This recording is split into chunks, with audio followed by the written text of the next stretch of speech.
Hi everyone, and welcome to Tink Moments. Today I'm going to talk to you about my wheelchair that you've seen in a couple of my videos. And why am I going to talk to you about that? What does it have to do with travel? Well, that's what we're going to find out today. Okay, today we're going to be taking a look at the Foldawheel. The Foldawheel is a wheelchair that will fold down to the size of a suitcase. It can be put on a plane with your regular luggage, or you can drive it right up to the runway for the plane and take it on down to entry, and they can fold it up and keep it on the plane for you so it's ready when you're ready to get off. This also works for the boat, as you saw in our tour of the Disney Wonder, where I was able to drive it right up to check-in and right onto the boat. So let's go ahead and dive in and take a closer look. Okay, here are the controls. You've got the power on, the horn, and the increasing and decreasing for the speed. 1 is a good inside operating speed, and 2 to 3 is a safe outdoor operating speed. The simple control for the joystick: if you go to the right, obviously it'll turn to the right. If you go to the left, it will turn to the left, and you can see that there's a 0 turn radius.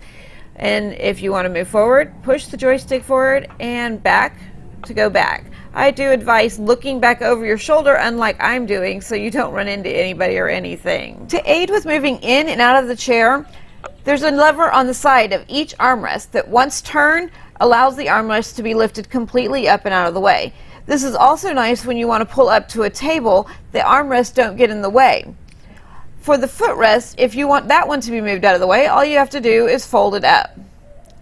When transferring in and out of the chair, you are able to stand on the footrest without the chair tipping over. It remains fully balanced. This is not only true for pixie-sized individuals, but for full-grown adults as well. As you can see, with my husband stands up, the chair stays nice and balanced.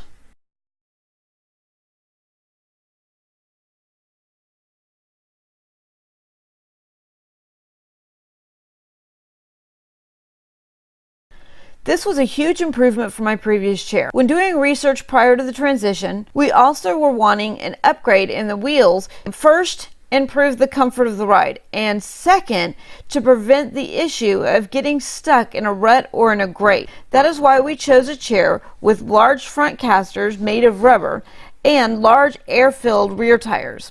The red levers on each side are used to engage and disengage the motors.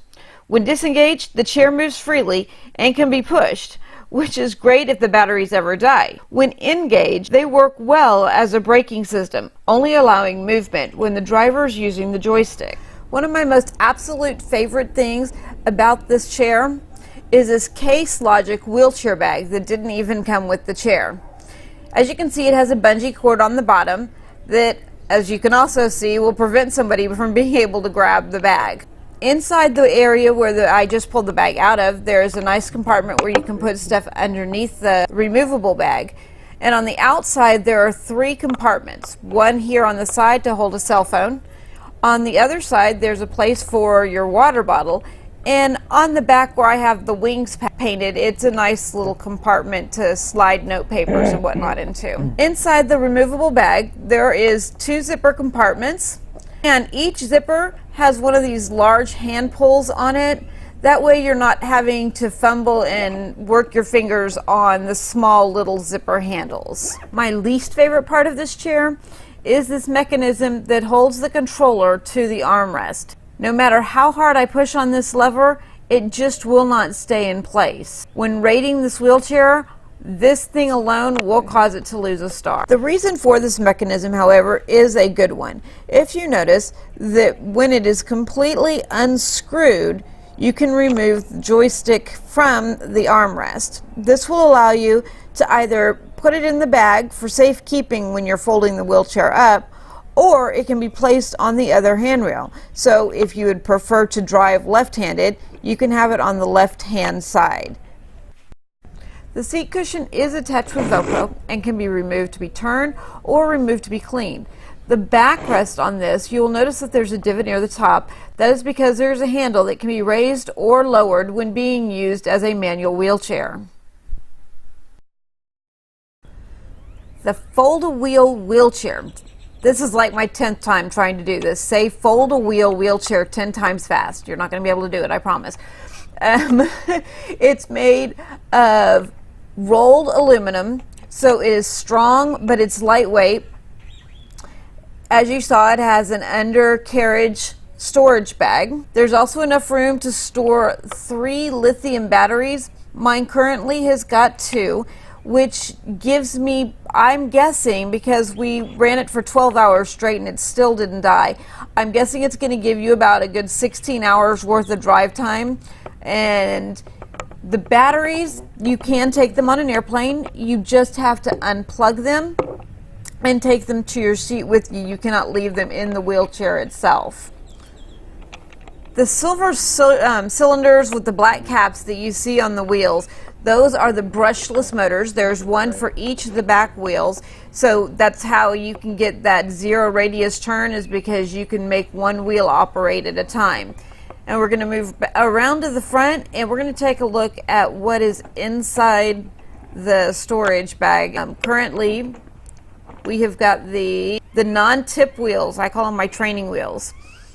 And we've got a battery charger.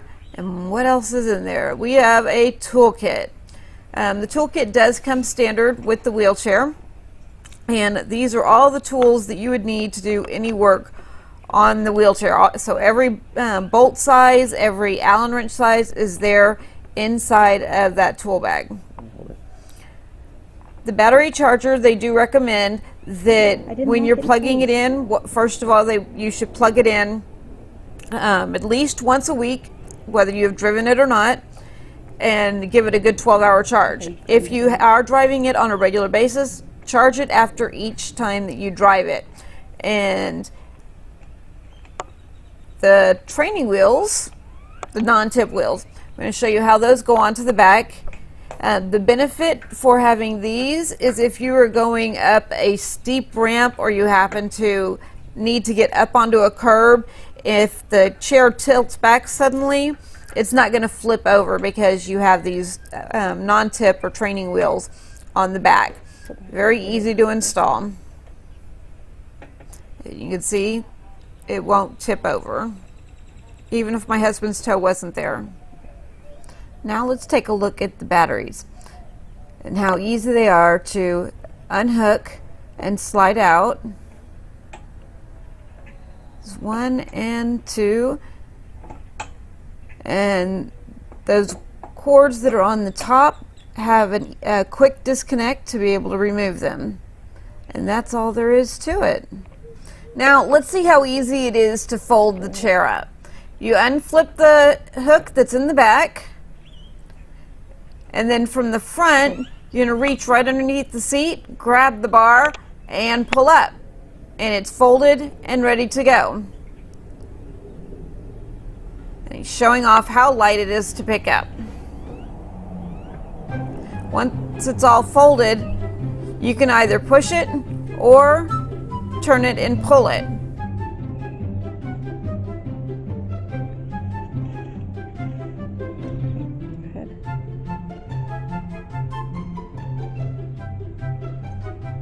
Go away, go away, go away, go away. Let's take a look at the Foldawheel all folded up. Now the Foldawheel that I got did come with a travel cover, which if you wanted to check it at the airport, you could put the travel cover over it and it would be able to be protected from the bumping. And what's easier than the way that we close this up is how we open it up. It's even quicker with a little snap and it's ready to go. All you have to do is lock the clip in the back into place. So the question of what does this have to do with travel, I have found that the compact lightweight design of this wheelchair makes it great for a travel wheelchair. That way you don't have to worry about how it's going to fit on the plane, and when you get a taxi you don't have to worry about getting a special taxi because this will fold right down and fit in the trunk of the taxi. Also, this is good for short trips to the grocery store and getting around in your hotel or at home because it will fit through most regular doorways. And let's look at how easy it comes out of, and then we'll go back into the trunk of a Pontiac Sunfire.